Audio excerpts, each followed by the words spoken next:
Okay, is anybody with me? I had a problem with my live stream. It was not, it's not showing that I'm live for whatever reason. Gosh. Um,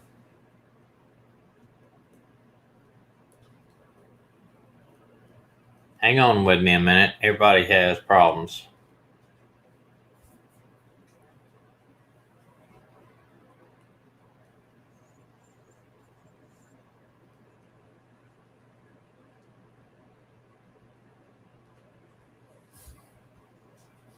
You with me? Can you hear me? If you can hear me, please let me know because whatever reason here, I've got my live stream didn't start the way I wanted it to. And now I can't tell if I'm live or not. Denise, can you hear me? Okay, great, great. I had at first that I didn't have this as my YouTube as my destination I should go to. So I apologize for that. Um, Maybe everybody can switch over. For whatever reason, it's still not coming up on one of my channels over here on my other device. So I don't, I don't know what it is, but um, I was really waiting for. I think we had Lori Walleye was waiting for me to come in too. Are you here, Lori? We'll wait a couple minutes, maybe. For whatever reason, I can't.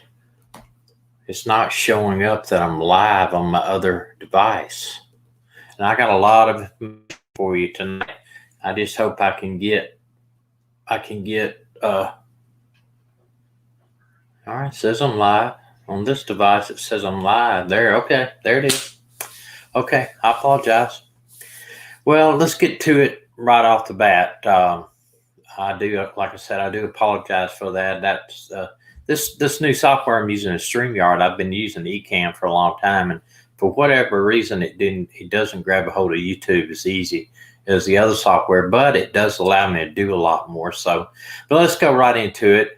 I don't. Maybe Lori will switch over if she finds us here live. Um, I want to update y'all on Suzanne Morphew.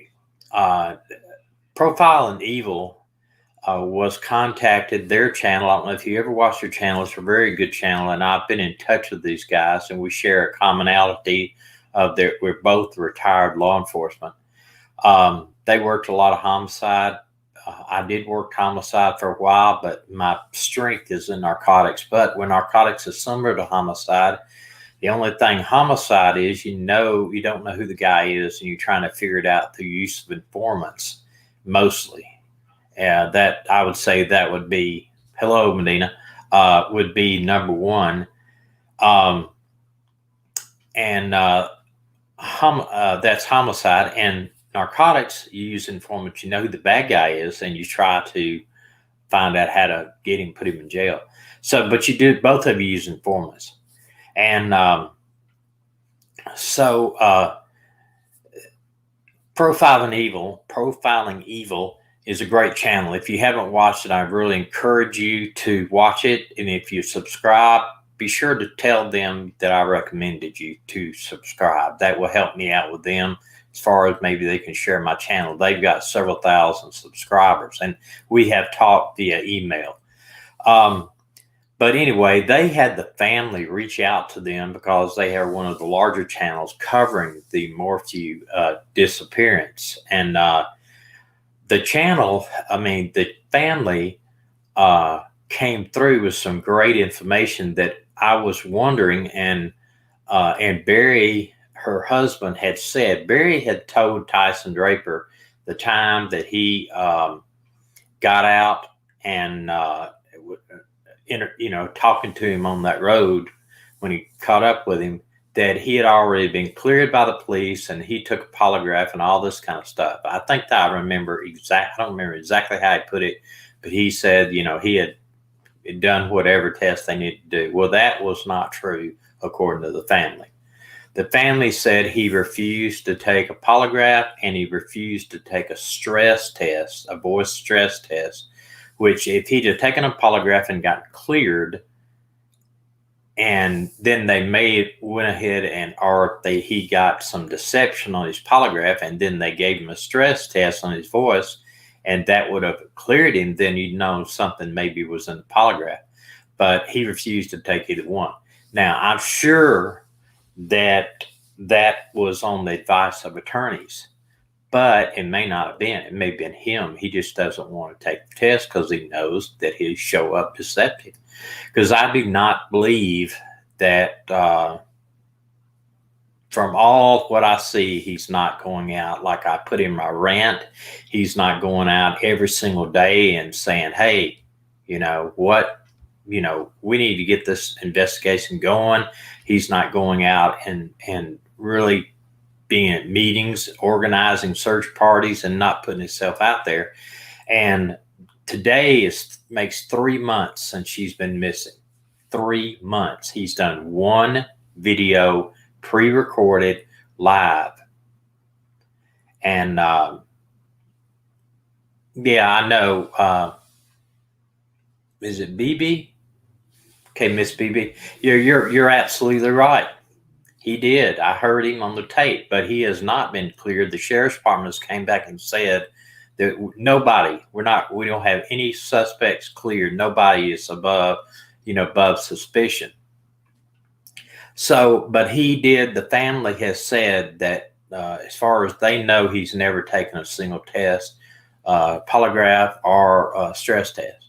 Now, a lot of these little departments, a polygrapher is hard to get a hold of, somebody that's schooled and certified in polygraphs. But now the FBI, the Colorado Bureau of Investigation, has gotten involved. The polygraphers they're a dime a dozen to them. There wouldn't be no problem at all. I'm sure Denver PD probably has 10 or 15.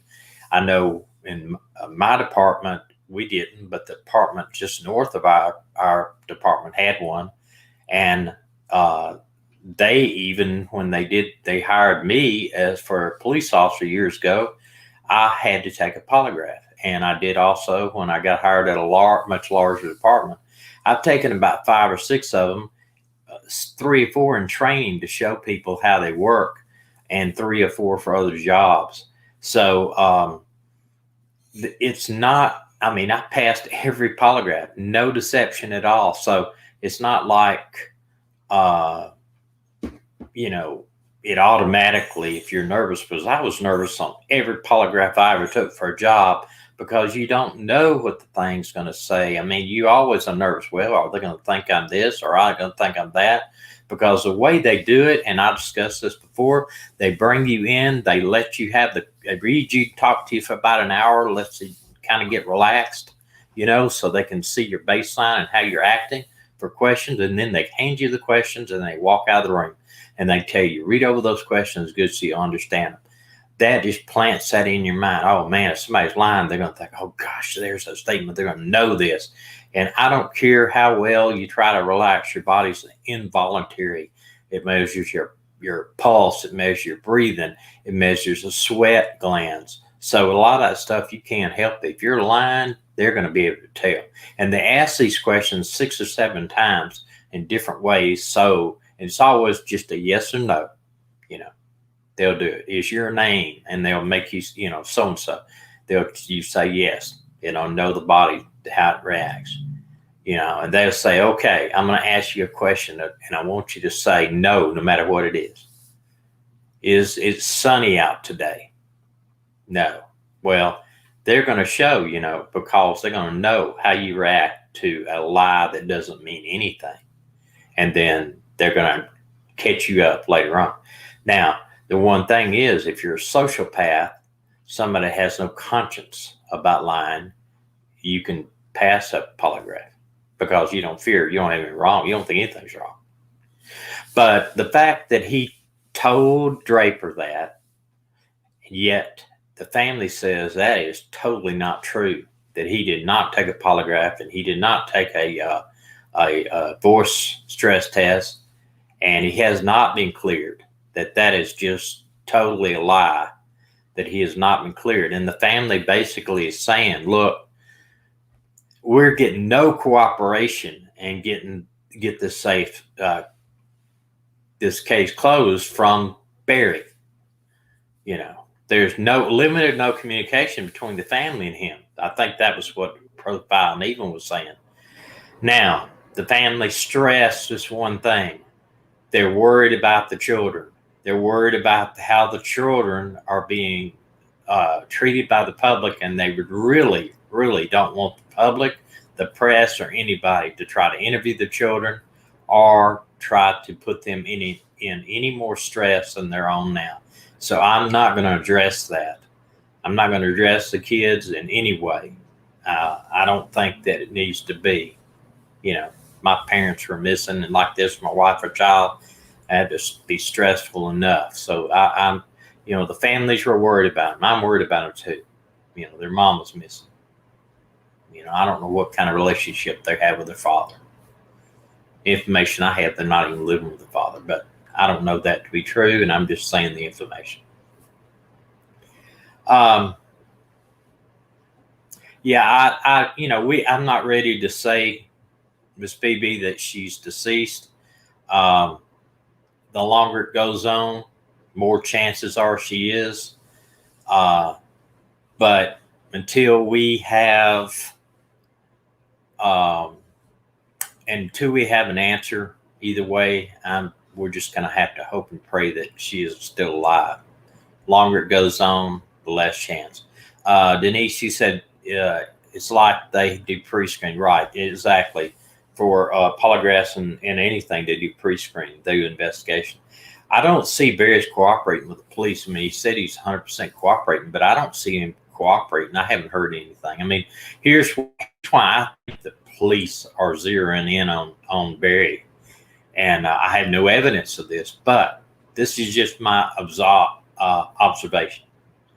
Because Barry, they go out there days after she goes missing, and they follow up that this woman neighbor from one of Barry's construction sites heard a tractor running at night over there, and they go and do some ground penetrating radar moves and tear the whole, trying to tear the basement level up where he was doing that work. But the main thing is, and I've heard people, they did 2 search warrants. What do you think they found? Well, I know. I don't know what they found 100%, but I can tell you this. They probably discovered something in the first search warrant that led to the second search warrant, because it is very, very difficult to get another search warrant for a house that you've already searched. Very difficult. And so, I'm just still asking Barry, man, why aren't you out there? Why aren't you out there on the street corner? Why aren't you doing a press conference every single week? And especially today, for 3 months of nothing, silence on his part. Only one little pre-recorded statement that was not done. Law enforcement didn't tell him to do it. Apparently did it without telling anybody to do it. So I'm just saying, I don't see any indication that he's not involved. None, either the other way. He's done a lot of red flags, in my opinion. We don't know for sure that she was ever on a bike. There's no evidence at all, period, that she ever took a bike ride. None. That's all suspicion. They call the neighbor. The neighbor goes over there and sees the cars there and the bike gone. But was she so familiar with the way her garage and everything was that she'd automatically say, "Oh, the bike's gone"? I don't know who came up with that story, but I don't believe it, not one little single bit. And I think it's gonna narrow down once this other. I think they're waiting on lab work, DNA, anything in the house. They're waiting on that. They're waiting on other evidence before they bring it to a grand jury. I really do. But I would put money on it within the next 3 months. There's something major happens. That's not 100%. I would love, if nothing else, if she's not alive, for them to find their body. But right now, I don't know what the police have or where they're going with it. But that is the update for today. Now, I would really recommend that everybody go to the pages that everybody that's covering this, Draper's covering it, Plunder's covering it, Profiling Evil is covering it, and those guys, they have enough respect by the family to have the family come out and talk to them. That was big kudos for them for sure. And like I said, I encourage you to go over there and watch that whole video. They had some trouble like getting started on the last video when he talked about Suzanne Morphew and talking to family. They had some major problems just like I did today. And these are all problems that when you do stuff like this, they will have to be worked out. That's all I'm going to say about that. Okay, I'm going to we will keep you informed on the Suzanne Morphew case. We will dissect it out. And if anything happens, it don't matter what day it is, I'll jump in and say, hey, this happened and we need to look at this. And it doesn't matter what time it is. I did that on the Marilane, it's Marilane, Carter case. And that is one that I want to bring up today. It was the pastor's wife.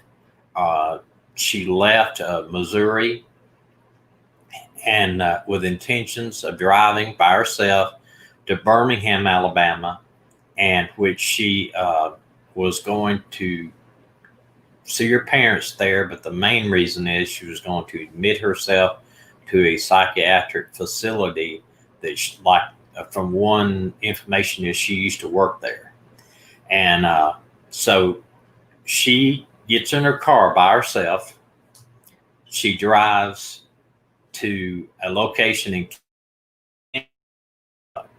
and she's talking to her mother the whole time on the way down there. They talk, sharing conversations. So, and their mother apparently didn't see any sign right away that anything was wrong. She was just driving and talking to her on the phone.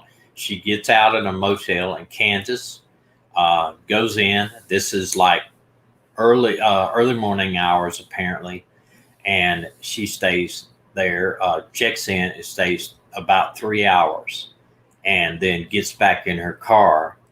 And sometime after that, her phone is turned off, and they're unable to track it or anything when she was in Mississippi, West Memphis, around West Memphis, Arkansas or Tennessee. It's in that area. The ping off the phone pinged to the location they said that the phone was last located or last able to be tracked was around the bridge at West Memphis. But, I thought, well, they just tossed the phone off the bridge. Could very well been, but the car is missing too. Her car is missing. Now, some of the information that's came through is a woman claims that she gave her $10 to get by gas. Now, why? What is that all about? And it was at a Shell gas station, and so she checked into a hotel. So you think she has credit cards and money, unless something's happened, and she's basically vanished. Her car has not been seen. They have the tag number, description of the car, and her car has not been seen, period. And now this is going on 2 weeks. It was a week. I think it was been a week last Sunday. So it's going on 2 weeks, about 7-8 days. So I'm going to play a little update news cast that I recorded, and see if we can't get this out here. Let's see here.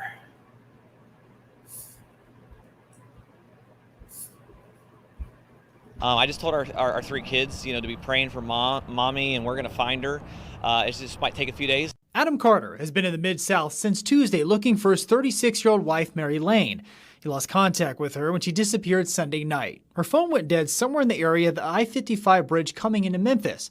Her parents have spent days searching that area. New video is emerging at the beginning of Marilane's trip. Carter says that she texted him when she was checking into a Quality Inn in West Plains, Missouri, several hours from her home. She stayed about 3 hours and left. Carter says he talked with his wife Sunday night and her phone went dead. About 15 minutes later, she talked with her mother and her phone went dead again, and no more calls have been made since. Her credit cards have also not been used. Carter, with the help of law enforcement, got a tip his wife was in DeSoto County Monday morning at a Shell gas station. We showed them pictures of her, and they said they felt like they definitely had seen her. She left the couple's home in Kansas Saturday night, heading to Birmingham, where her parents live. She was seeking some mental health care, and she didn't want to go to any place in Kansas City, but she wanted to go to a place that she was familiar with. Carter, a pastor in Kansas, says she was a chaplain at the place she was heading to in Birmingham. Adam Carter wonders if his wife checked herself into a mental health facility in Mississippi. He even drove to Jackson, but he says mental health facilities do not release information on patients unless you have the ID number. I understand why they do that to protect patients, but this is a life and death situation. Carter has no idea what happened to his wife. She's a loving mother, loving wife. We have a great relationship. I miss her terribly. I want her home. Waving at my wife over here. That's great. One other question I have, though, is why didn't he drive with her down there if she's in a mental state? You know, I don't understand that unless, you know, if she's depressed, if she's having anxiety, if she's having, you know, I hope and pray she's not having suicidal thoughts. You know, I don't know. But the one thing is her car's gone. And, you know, if it was me and they had like, they think she checked herself into a mental institution in Mississippi, they could always go back and look at her credit cards and other things, or insurance, call her insurance people and say, hey, this is going on. You know, we're trying to find out if anybody has checked in, used her credit cards for anything, or I'm sorry, her insurance card for anything, because they would have to use that, I'm sure, for her to get into a mental establishment. I would go to all these places and hospitals, see if her car's there. You know, I would call these cities and say, check your local hospitals, your mental facilities, to see if her car's in the parking lot. You know, that I'm sure that is. They've done some. I'll play another little news thing here and see if this is one from yesterday, but I don't think it is. But first, tonight at 10, a family holding out hope. 7 days after a wife and mother of 3 disappears part way through a road trip on her way to seek medical help in Alabama. 41 Action News reporter Mackenzie Nelson spoke with the family again today and shares their story. It's been 1 week since Marilane Carter left her Overland Park home for Birmingham, Alabama, and has not been seen since. We just want to find her and find her safe. Family says Marilane planned to seek mental health treatment at a Birmingham hospital where she once worked and is close to her parents' home. On August 1st, around 8:15 p.m. is when she hit the road. I mean, every time I see, not even a GMC Acadia, but a car that's dark color with GMC on it, I mean, I'm about to just jump out of my seat. 8 hours after she left town, surveillance video shows Marilane checking into a hotel in West Plains, Missouri. Not long after, she's seen checking out and driving off. Marilane checked in early Sunday morning at about 3:37 in the morning. She stayed just for a little while and left around 6:08 in the morning to continue her journey. So she didn't get much sleep. We know that she was sleep deprived. After 8 p.m. on Sunday, Marilane has not been heard from. Her phone is turned off and her credit cards have not been swiped. A missing persons report was then filed here at the Overland Park Police Department, and that's when the search for her began. Things are moving. Of course, they can never move fast enough when it's a family member and a loved one, but we're still holding out hope. On Monday morning in northern Mississippi, a woman claims she gave Marilane $10 for gas. That was not able to be confirmed by security camera footage, but we saw 2 employees who felt very strongly they did see her there. If it was Marilane, Adam says that would have been the last known sighting of his wife. Since news spread of his wife's disappearance, tips have been coming in, but none have turned into leads. I think what's been, I guess, reassuring is that tips are coming in. We don't know what tip is real, what tip's not. like just reassuring to know that people are looking. Adam says his wife drove from Kansas to Birmingham many times while he was in Memphis Friday to help with search efforts where her phone last pinged. He's now in Birmingham, hoping Marilane shows up. This is just a gut instinct. I believe she's trying to get here, and so I want to be here to be ready to find her and take care of her. In Overland Park, Mackenzie Nelson, 41 Action News. Today, Marilane's family also shared how you can help from home. On a post from the Find Marilane Facebook page, those interested are encouraged to post flyers in public places. If you do, you are asked to comment on the Facebook page and let them know where you've posted them. If anyone has heard from her, please call police. I see that is what a husband needs to be doing, and you can tell he's very involved in the search for his wife. Now, I'm not saying that Barry has not done that in the Morphew case. I'm making a statement that I have not seen it, and I don't know. I always wonder too. Somebody said I think Tyson said that Draper said that he saw Barry standing looking at a sign at Walmart, one of the missing thing. They had a big, huge sign just staring at it. And I'm wondering if he's the one that had that sign put up there, who did it. But then I'm jumping off on Barry. But I just want to see somebody like that and the family coming out. And I don't blame the Morphew family for not pursuing that. I don't know the status of their family or the makeup of the family, or if they have anybody that other than I think her brother is really kind of active, but Barry should be. That's all I'm saying. But I believe this girl here, the husband seems like he's really active involved in trying to find her. I don't understand why he didn't go with her if she has some type of mental thing. Tyson, are you with us here? I see you up on the board there.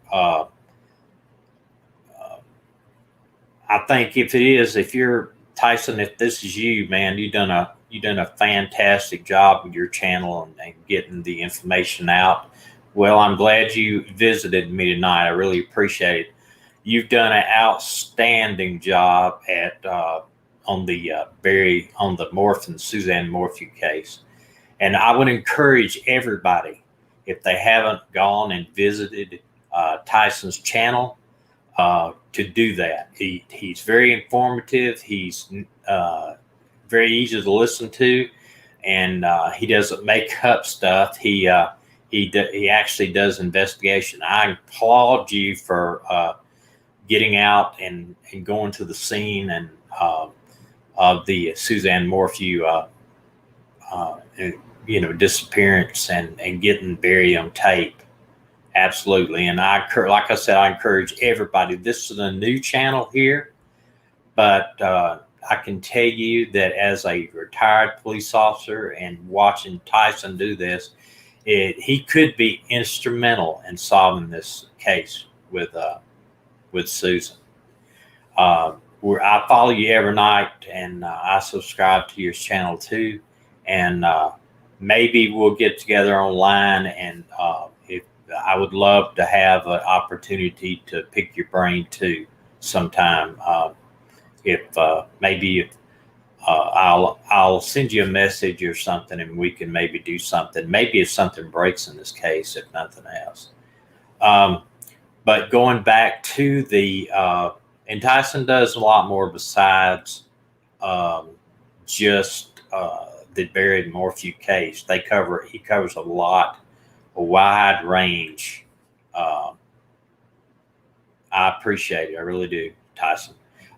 He covers a wide range of different missing people and the crime in general. And I really applaud him. Somebody that's not been in law enforcement, I don't think, but he seems to have a natural insight, investigative insight, and that is not something that is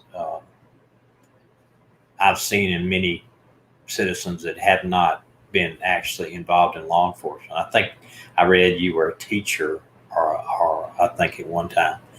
But getting back to the girl from Missouri that's missing, definitely has people concerned because her mental health was at issue. Now, I don't know if she met some ill fate or trusted someone, or who knows. I just know that when you have someone that your phone's just quit work, first off, the husband said he's on the line with her and it went dead. And when I first heard that, I thought, that's kind of weird. But then when the mother said the same thing, that verified that either she was in an area that didn't have good cell service, which I can tell you that area over there between around Memphis, Mississippi area, all that stuff could easily got into an area that has horrible cell service. I mean, we're up in Alabama, and I can tell you we have horrible cell service even where we are. And so you could easily lose your connected with your phone. And that could have been if he, lost connection, then she talked to her mother. I don't know how long that was. They could actually have lost connection there also. But the fact that they can't ping her phone anymore, the fact that they've had no contact with her and it was somewhere around the bridge at West Memphis. So that's West Memphis is actually in Arkansas. The actual town is between Arkansas and Tennessee and Memphis. So it sounds like her phone was tossed. Either they took the battery out or something like that. And if the battery's completely dead, you're not going to be able to ping it. The most disturbing thing to me is the woman had to give her $10. That tells me that something's up there. I mean, if she ran out of money, she apparently had money, or either a credit card, because she did use it to check into the motel there. And yourself, she could have just walked away, but she had to have a credit card to check into a motel. Nowadays, you cannot check into a motel without having a credit card. I don't know why that is, but I've never, they always want a credit card. I think that is because if you should do something to the room for damage or whatever, they have something. It's just, you're right. It is very strange that she would ask for money. So I don't know. This is a case that's is baffling. Her parents are in Memphis, West Memphis area, looking for it. The biggest thing, the biggest key that needs to be found is the car. If the car is found, they can find out a lot of good information from the car. They can find out if there were any other prints in the car besides her family, if there's any blood in the car, where the car was parked, and just a whole lot of things. So that's why that poster at the end of that last video, I would go online, and I meant to do that before I got online here, but just print off that poster and post it, maybe share it on your Facebook. The idea of all of our channels here is to share the information enough where someone out there will see something. And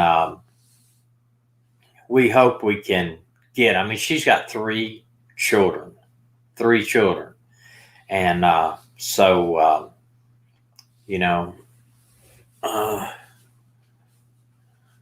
see, regarding the son's wedding Saturday, nothing response. Now I'd like to touch on the first, I want to say, Tyson, if you're still here, do you have anything that we need to be aware of on the Suzanne Morphew case? Do you know of any other thing than we talked about here? I don't know if you caught our earlier conversation. I had mentioned the channel Profiling Evil and the fact that the family had came out and talked to them about Barry not taking a polygraph, refusing to take a polygraph or a voice stress test. Has anything came up that new that you have known about. Other than the fact that he's been silent. I don't know if any of y'all went back and watched my video about the Barry Morphin challenge, which I was in that one of those moods, and I kind of went off on Barry, challenging him to get out and do a press conference or get out and plead for his wife's where she's at, who's took her. I don't personally. I know there's just no way an animal could have got her. If you've seen, I would think that would be 1 in a million chance that an animal, a tiger or mountain lion, whatever lives out there, grabbed her and took her off, because they don't carry their prey that far. I mean, any animals I've seen, once they say they take down a deer or whatever, they're not going to carry their prey farther than what, 2 or 3 miles or something like that. You're going to have drag marks, you're going to have blood, you're going to have evidence from hair on bushes and stuff. It's just, I've never heard that. I've never heard that a mountain lion or something like that carry their prey way off where, I just don't think that that's an option. And, I just, Barry threw a lot of items out there like a bike. And she could have gotten knocked out. Thing is, her helmet was not found unless that was the item or article that was found away from where they were. And every video, every picture I've seen of her riding her bike, if indeed she was on a bike, she had a helmet on. So, I don't believe a bike was even, I think the bike is just kind of a false flag. Somebody, whoever took her or whatever, threw the bike down there and make it look like a bike was involved. But I don't think a bike was. The FBI has been in the house. Colorado Bureau of Investigation has been in the house twice. It takes almost an act of God if you get a second search warrant. So I think something was turned up in the original search warrant that led them to the second search warrant. But let's go back to the one case I really wanted to cover tonight a lot, and which I believe has the most new information on, and that is the Leah Cavett case. There is a guy that has came out. Now, we know pretty much from the investigation that she went down there to meet a black male. We know who the black male is now, or at least we do by him. He's got a YouTube channel that he puts all his stuff out through, and mainly Facebook. And the channel is called Shannon Ryan, Ryan, and that is actually a girl's channel, I guess. I don't know. But he goes by this weird name, Boodle or something like that. He is a ex-convict. He did time for burglary, drug selling, and I don't know what all. He did about 12 to 13 years in prison.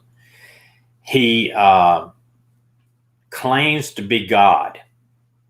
He reads tarot cards and claims that he is some type of voodoo god, and has basically put this out on this Facebook page that he is, okay, Kim, I see you there. He claims he's God, says he's God. He gave a interview on Facebook, went on YouTube on the Shannon Ryan's page. Basically, here, I tried to copy the video. It was just too large for my software to update it. So I'm just going to paraphrase everything that I read and heard about him. He says that several years ago, he was living in Muscle Shoals, Alabama. He gets with another girl.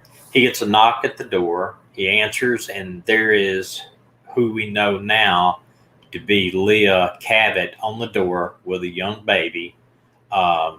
Claims she got dropped off and no place to go. And so he basically took her in. Him and this other girl took her in. she stayed a few days with him there, ends up stealing a bunch. Now, I'm just going what this guy's saying. She ends up stealing some stuff from him and leaving town. So they kind of had been this internet type on and off texting phone relationship for the last couple of years, what I understood from him. The guy goes down with this girl he's living with, which has apparently very ill, either cancer or something like that, and they're in South Florida, near Fort Lauderdale. Well, he says that Cavett, and I'm just going to address her by her last name, because I don't know if it's Leah or Leila or however you pronounce her first name.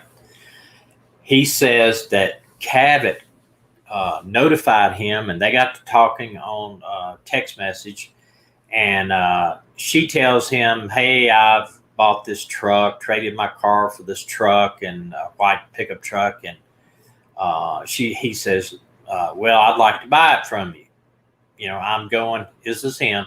He says he's going down to the Everglades to deal with some alligators. That's what he says. So he says that she drove down to South Florida, where this all happened, around Hollywood, Miramar, Florida. And he said it was supposed to be like a 5 or 6 hour trip, and it ended up being 4 days. So I don't know what he's inferring. He's kind of referring to that she might have went on down to Florida, stayed down there before all this happened. But this is where it gets insane.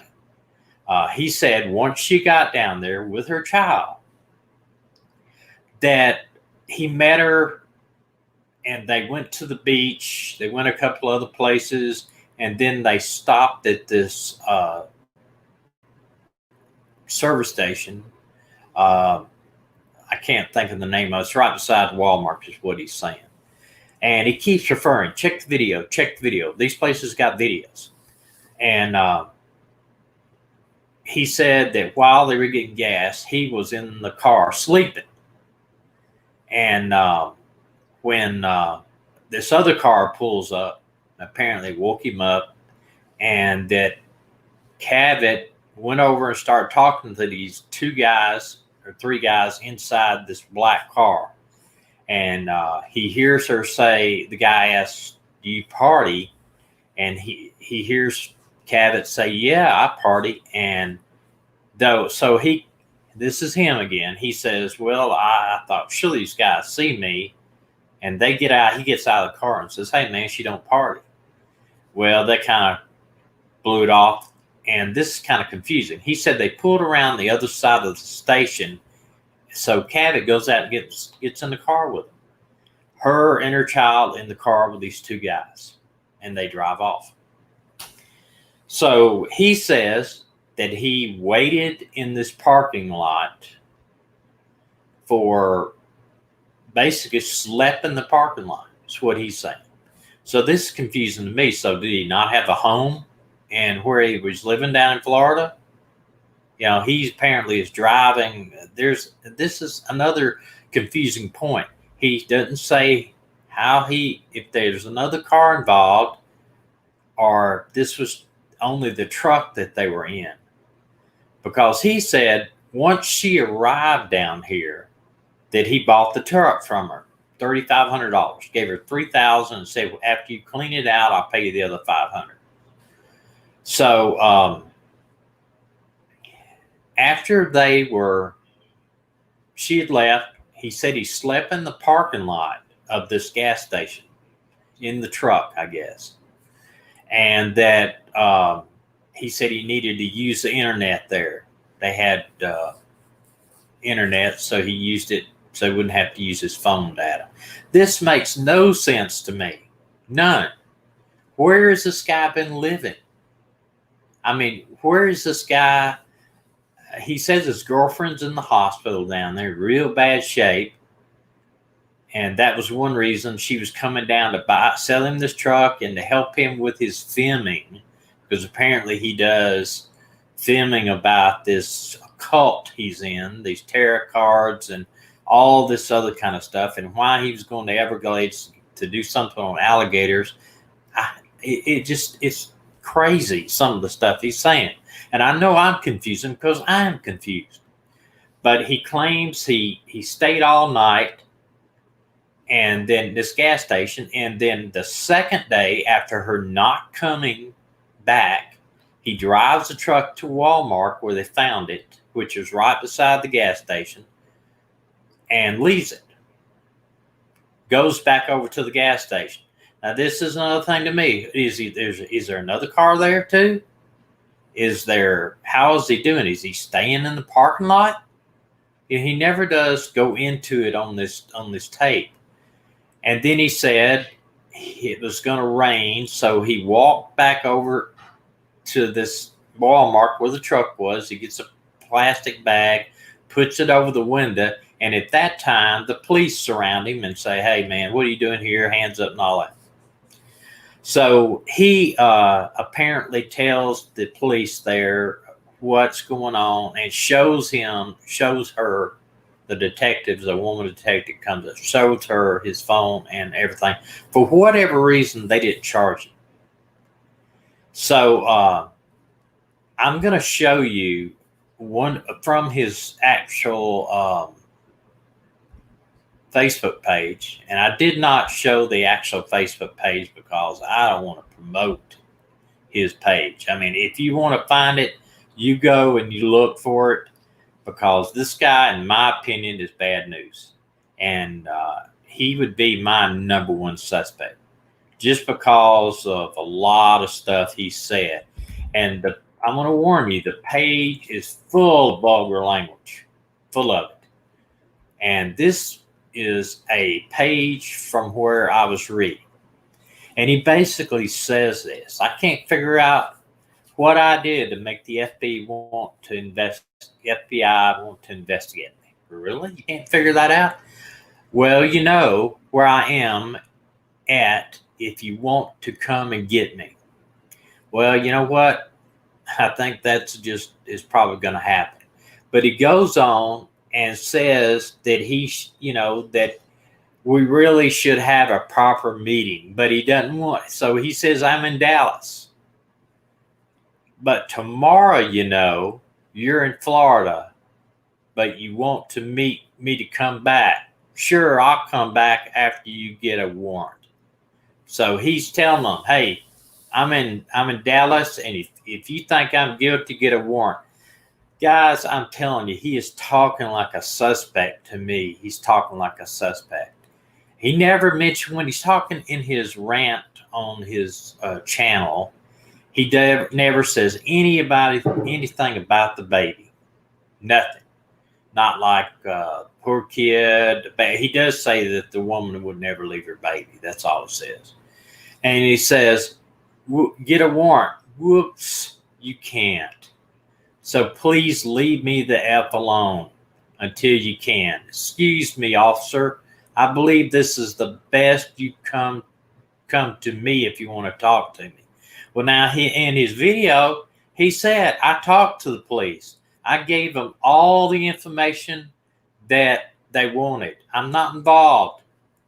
But, he prints stuff like this, and I don't know. He says, everything I say, I told the Miramar police detained me illegally outside their jurisdiction and searched my car. And this is something, too. I want to show another thing from this is the bottom of that post where he shows people searching his car. And if you see in the background, it looks like that white truck may have been the truck he was talking about. So you got the white truck there, and then you've got the other car that they're searching. Now, how did they get up there? If he was in the car, how'd the truck get there? How'd the car get there? And just a lot of stuff that's not being told there. These are all photos from his site on the left-hand side. He claims he is a teacher and a god, of course. This is him. I took a picture, a snapshot of from one of the videos. This is him there.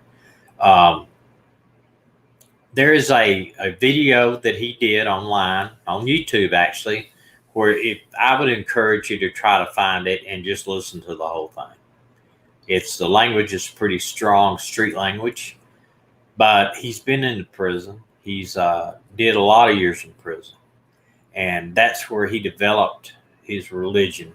Is in prison. But a lot of people get religion in prison to get out of prison early. But I don't think studying the occult is something that I've never seen him get out of prison early for that. But I don't know where he was arrested at either. But we know, all of the suspicions were because of, excuse me, your nose itching means somebody's coming to see you. I don't know if that's some superstition like that. All of the suspicion was that she came to meet somebody in Florida. Well, that is what happened.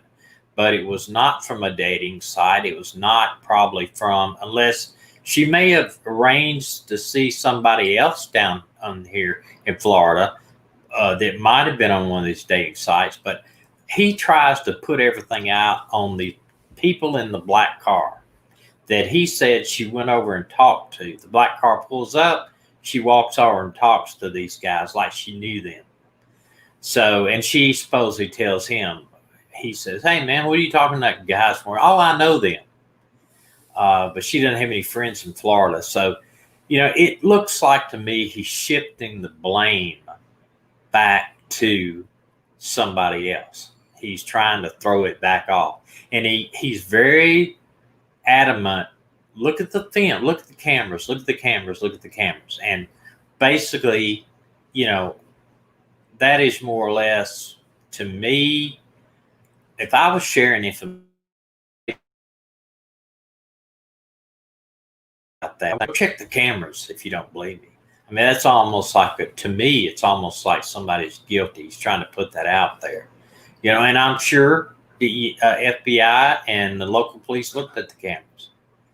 And maybe the cameras, if there was truly a black car involved, maybe the cameras did get that on the tape, and then they would actually get maybe the tag number. But I'm not sure if there was a black car, if they wasn't already involved with him. I don't know all what it is, a totally mixed up situation.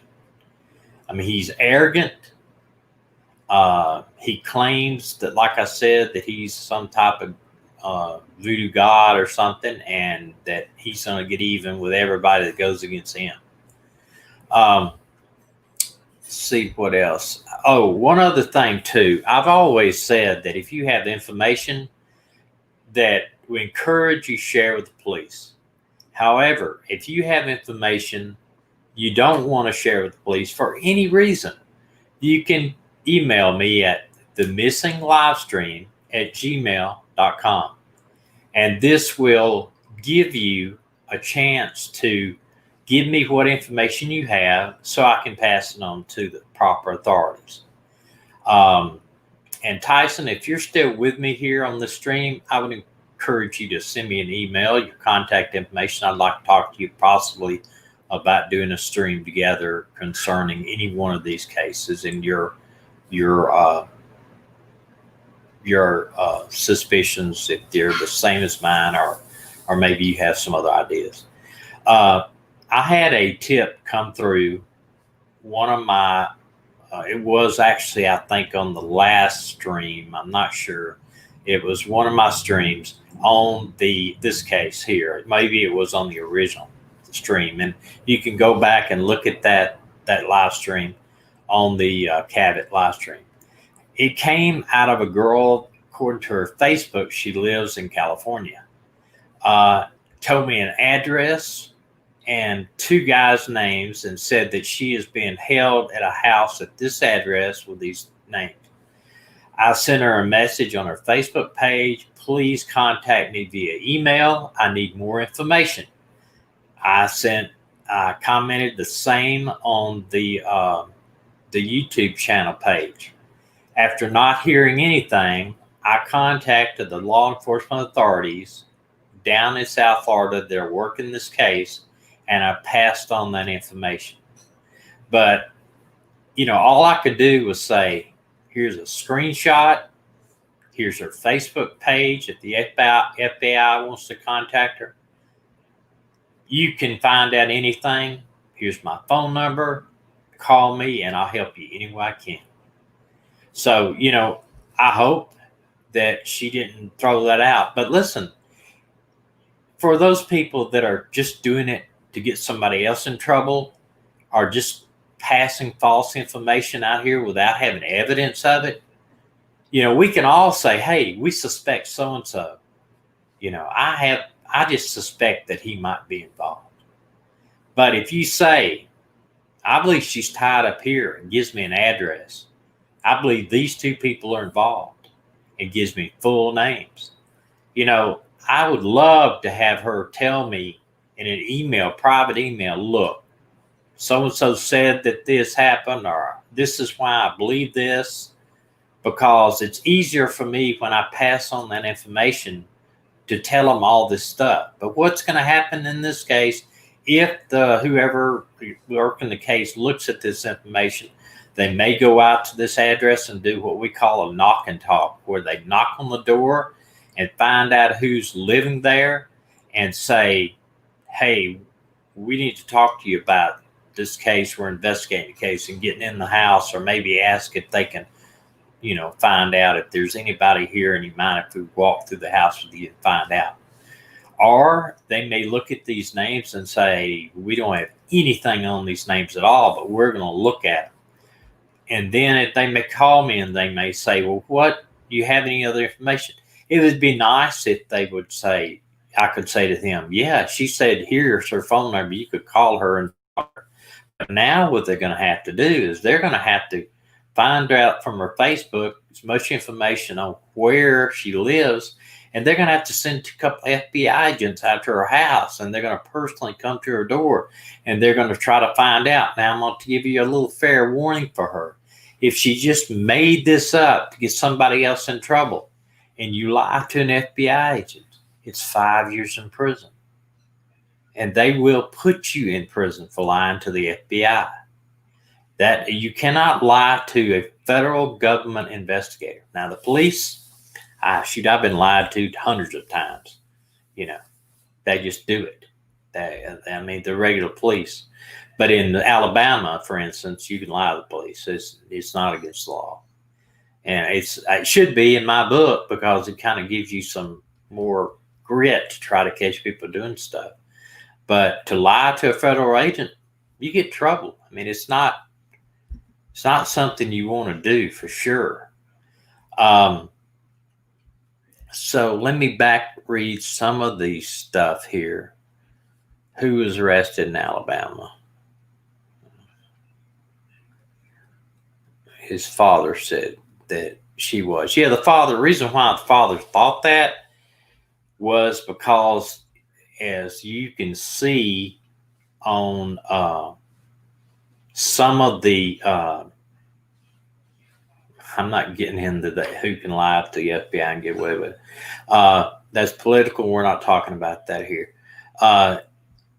In one of her screenshots, it was supposedly her computer screen, where she was looking for some Beat headphones. The top of her computer screen indicated she had a dating site up. But I can tell you this: her father and her sisters and everybody said they had no idea that she was going to Florida. None. She never mentioned it to anybody, not her friends, anybody. So I don't think that, he might assume that, from information that he gathered by some sources, but they had no idea that she was down there. Okay, he was arrested in 2004 and 2016. Now, he admitted he did 12 years in prison, I believe it was, Kim. On this video, he admitted that he got arrested for burglary and he got arrested with some drug charges.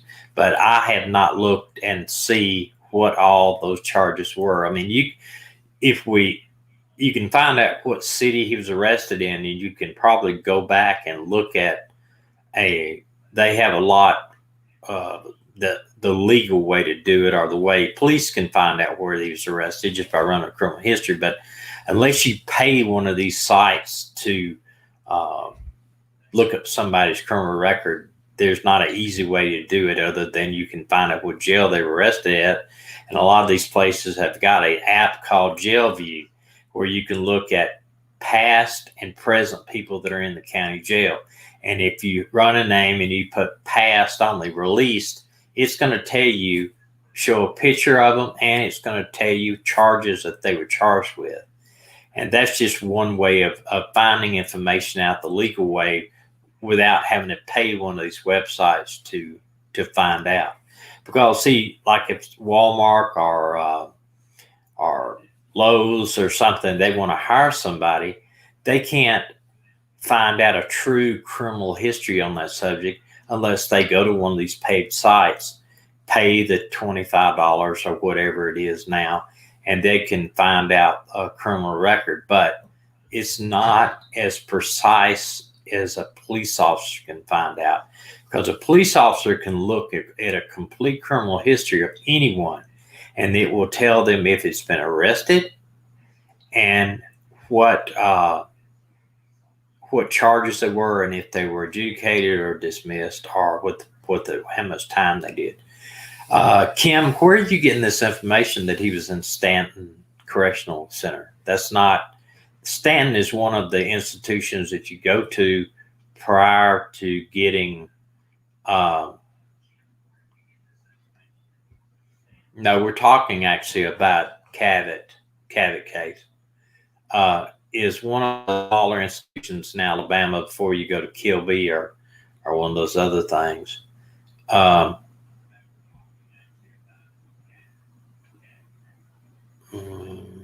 Okay, but can you just tell me what link you found that? Was it something he said or somebody said online, or well, I'm sure you could go with, I don't know if they list the past inmates. Yes. Shannon Ryan's charges. Now he calls his name something else. His God name and the occult name he uses. It's spelled weird. I'm assuming that's where he learned that he was a god or something when he was in prison. Mugshot charges, but what site is it? Can you print it out there that you're looking up from, Kim? I know you can search the Alabama prison website of current inmates, and but I didn't know you. I mean, I don't know where you're getting this from. Does it say what all the charges that he was charged with?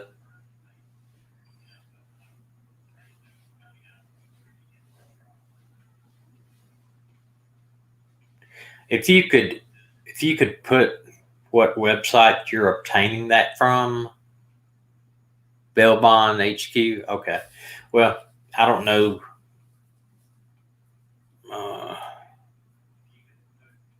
Okay.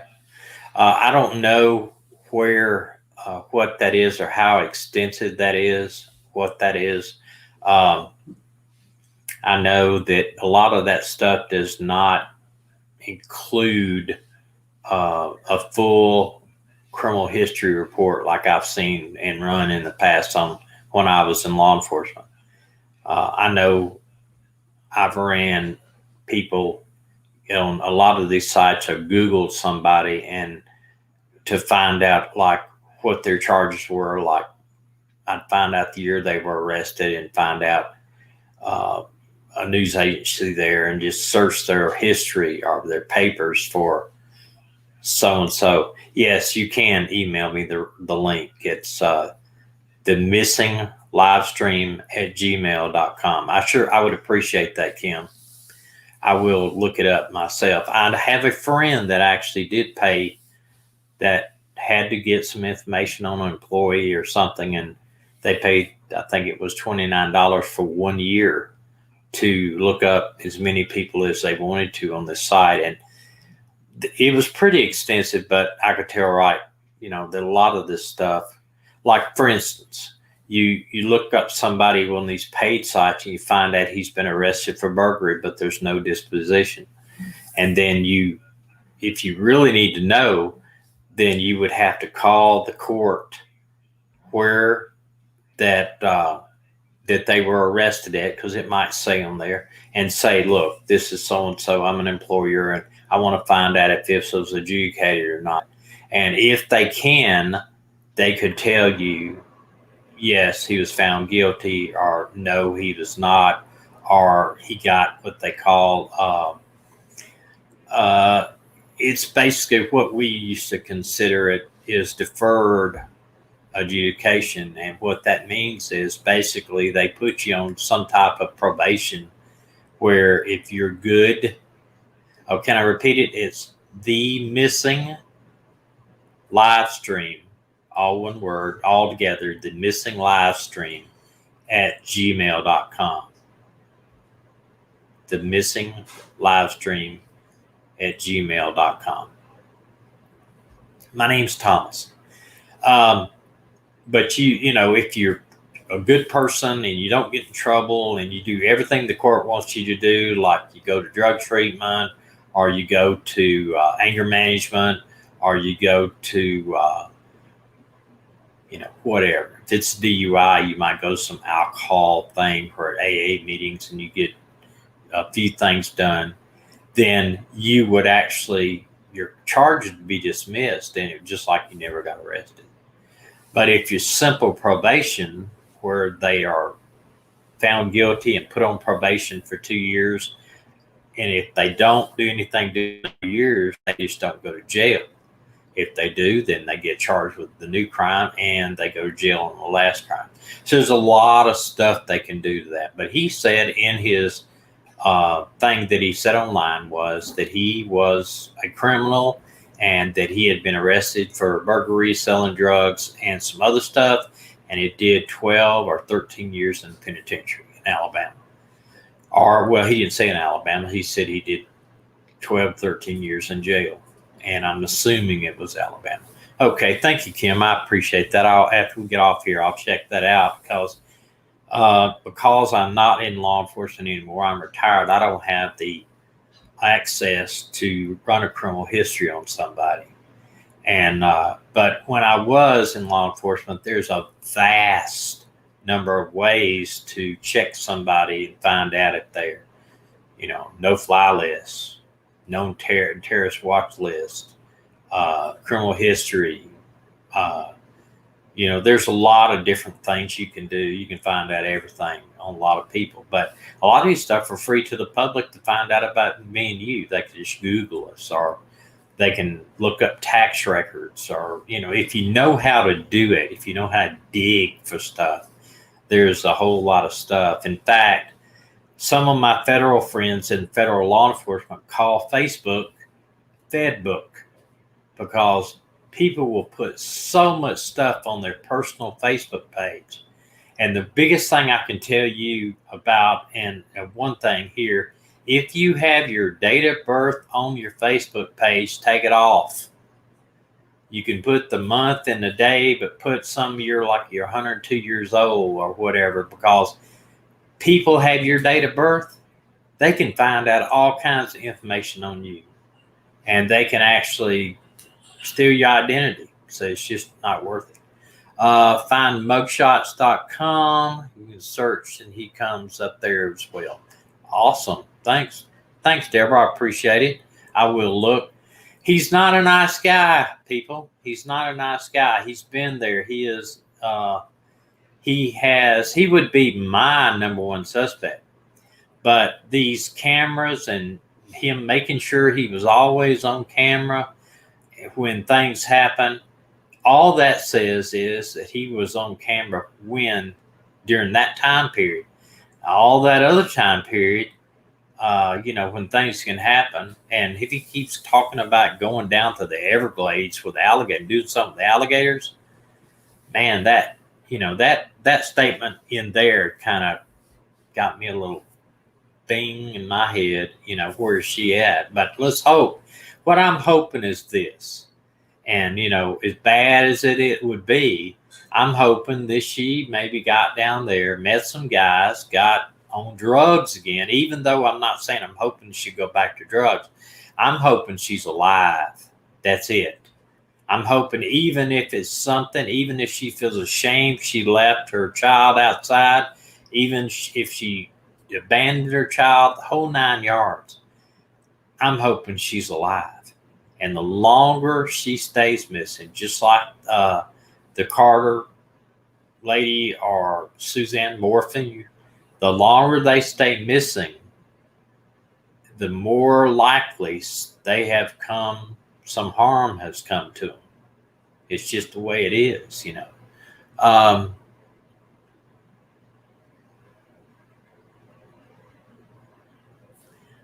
going to share this comment you put here. Show this comment. She was his apprentice. He'd be trying to help her, and why would he talk so badly about her and not try to help her if she was on drugs? I agree, but he says on his Facebook page that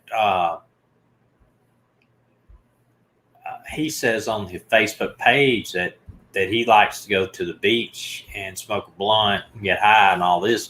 And if you listened, and I'm not bad mouthing marijuana and calling it as bad as drug as meth or anything like that. But I'm just saying he does do drugs. And Florida has a medical marijuana law, but it's not legal to smoke marijuana recreational in Florida. And he talks about a lot of stuff about doing drugs all the time. Now, I'll tell you something. If you watch his video in person, like he's high on his video, he seems to me like he's doing meth just by his mannerisms. He's we used to call it tweaking, because they move around so much. They can't sit still. His breathing's different. Watch the whole. He did say he smoked pot with her, and watch the whole video, and you will see that he appears to be high. Maybe he isn't. Maybe that's just the way he is normally, but he does appear to be high in his video he put out on YouTube with Facebook. Now I'm gonna say this: he makes some vague threats to people that have been bad mouthing him on the internet. He says some things there about on his just vague. They're vague. They're not. Apparently, he got some hate when he first posted something on YouTube or Facebook. And people were saying basically, you're guilty, you're a criminal, and you're guilty, and he got some hate. He deleted most of those comments from his Facebook page. I went back and went through his Facebook page as best I could. But there's a lot of people that love him. They're sharing their love with him. But there's also a lot of stuff on there that, tells he hates the police. He thought that he mentioned something and kind of throws that out there too. He said she sold him the truck, but then he finds a title to her car and a tag underneath, and he was afraid the truck was stolen. And that's why he parked it at Walmart parking lot and left it. So, I don't know. It's, I'm hoping that, I agree. It's a scary world out there for a lot of people. I'm hoping that the police are just waiting maybe for some evidence to come through or to be analyzed. But I think the police, they're confused about this whole situation, what I can see. The FBI is involved, which that is great because those guys, they've got the resources to do an astronomical amount of stuff. But you got a baby that's left in the parking lot by somebody that has had problems with drugs in the past and now cannot be located. So you don't know if we have an abandonment case with her abandoning her child, or that she is got doped up and just, basically allowed the child to wander off, or that the baby's been left in the parking lot so that they know that the baby will be found and eventually turned over in the custody of the state, or possibly the father will get custody. And maybe they've done something to her, killed her, or holding her captive. But we don't know.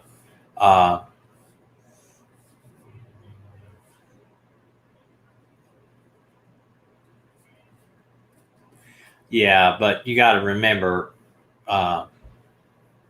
this. I'll show you what she said. You got to remember, this guy's an ex-con. He's been in prison. He don't trust the police. He does not even want to be around the police. And if you go back and look at his comments, him saying, "Hey, I'm in Dallas, I'm in Houston." He's trying to throw these people off. One, where does he get the money to go to Dallas from Florida? He'd have to fly, and on short notice, plane flights, they're expensive. And so,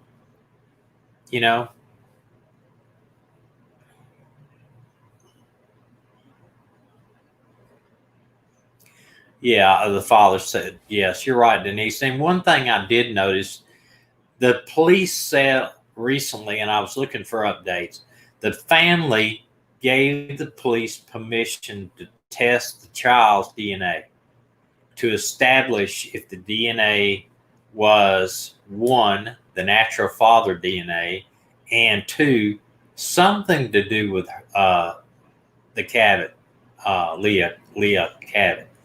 And I think it had something to do with maybe DNA from inside the truck or DNA found somewhere else. But they said in the report that it was to make sure the baby was her baby. But I don't know how they could do that unless they find her to do that. So I kind of think it was meant to say to verify some DNA that they found either in the car or the truck, or maybe, they found blood or something. So, but they did test the baby to get current DNA on him to verify something on her, is what they said. It's a very complicated case, but I really believe, and I just don't know why this guy is stupid enough to go online and spout all this kind of stuff in his Facebook too, because he is he's putting a lot of stuff out there that the police can use against him if he is involved in her disappearance. But I'm hoping, and I'm really hoping, that the police will look at the video at the gas station, and if there is a black car over there, if she did get in the black car with a child, that they will put that out there so people can be aware of it and try to locate these. But for them, police not doing that, that tells me maybe there was not a black car to begin with. Deborah, I agree. Narcissist subject always want the attention, media attention, and apparently he has been in prison. So it's not. I don't know what type of jailhouse lawyers told him that it's a good idea to do stuff like that. You see, that's with the one thing that Barry Morphew is doing that is total opposite in this case. He is not saying anything to anybody, or that we know of. He's not talking to the press. He's not putting out statements. He's not trying to find his go out and produce something online to try to find his wife. Nothing in 3 months. So if Barry's involved in his missing case of his wife, he's making it very hard for law enforcement to prosecute him on the information from him. They're going to have to go on DNA and evidence they find inside the house and other places and informants that he might have talked to. But this guy is the opposite. He's put so much information out there that when they do catch him, they may catch him because he makes a mistake and says something about this girl or what happened to her that leads them to get a warrant for him. And I think, he would be my number one first suspect, period. He's had the time in prison. He admits he talked to her. He admits that he was the last person that saw her alive. He says that in his YouTube. He admits that. He admits she came down to see him. So, I think that's the number one hot tip for today on that case. But remember, go to go to that Marilane Carter's Facebook, find Marilane Carter, and print off that or copy that poster that they have on there and share it on your Facebook and Instagram and Twitter and whatever other social media you have. Because if we get it out there, somebody's going to see that car, and that, I think, is the key, is going to lead to her finding her. So thanks a lot for coming tonight. I appreciate everybody that has subscribed to the channel. We are up just shy of 200 subs and growing. We appreciate Tyson stopping in and watching tonight. And like I said, go visit his channel. It's well worth it. I would ask you to look at Profiling Evil. They do a great job. And also Plunder. I've never seen Plunder's face, but she is pretty good. One more thing, Denise, you said we can't say it was a setup, not pay for the truck because it turned up $3,000. You're right. And he claims that she paid him $3,000. I don't believe that either. I don't. I don't know what it is with the truck. I think he used that as an excuse for a reason to get her down here. But anyway, thanks for coming by tonight. I've run a little over what I wanted to do, but I hope I got all the information out there that needed to be said. Appreciate, like I said, Tyson stopping by. But please remember, we are going to try to do something on Monday, Wednesday, and Fridays. Try to get here at 7 o'clock. Monday sometimes we run a little late. But I'll be back on Wednesday at 7.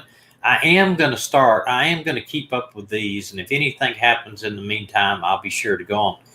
In the coming either this week or next week, I'm starting a new 3 or 4 part series that I'll go as long as it takes to get the information out there. But we are going to cover the mass disappearance of indigenous women in the Southwest. And I'm not talking about 10 or 20.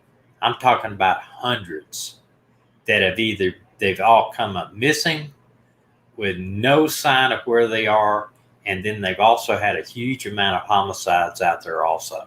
And I'm not talking about the domestic homicides. I'm talking about homicides that to this day are not found who did it. So we're going to cover that. I think it's important to get that out there. I might not have as many subs wanting to watch those type of things, but look, this channel is about helping find these people.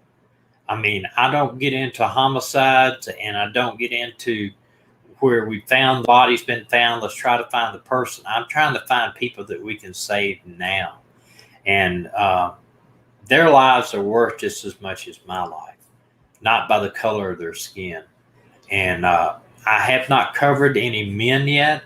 It's not because that I think I just need to cover women, but it's because Well, I just have not run over that case. It's really pushed it to the forefront yet.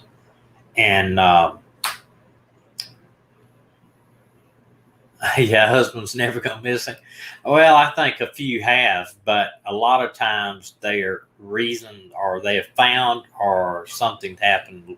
You know, there's just not that many of, and not to be chauvinist, but I think women are a little bit more take advantage of in our culture to abduct, kidnap, rape, kill than men. The men usually get that way by doing something stupid, get into drugs, get in DUIs, get into messing around. Yeah, Carol Baskin's husband, you're exactly right. But we hope to see all of you on Wednesday. If anything comes up in the meantime, you be sure that I'll be here. Thank you so much for visiting tonight, staying with me here, and I appreciate every one of you. So good night, and God bless all of you.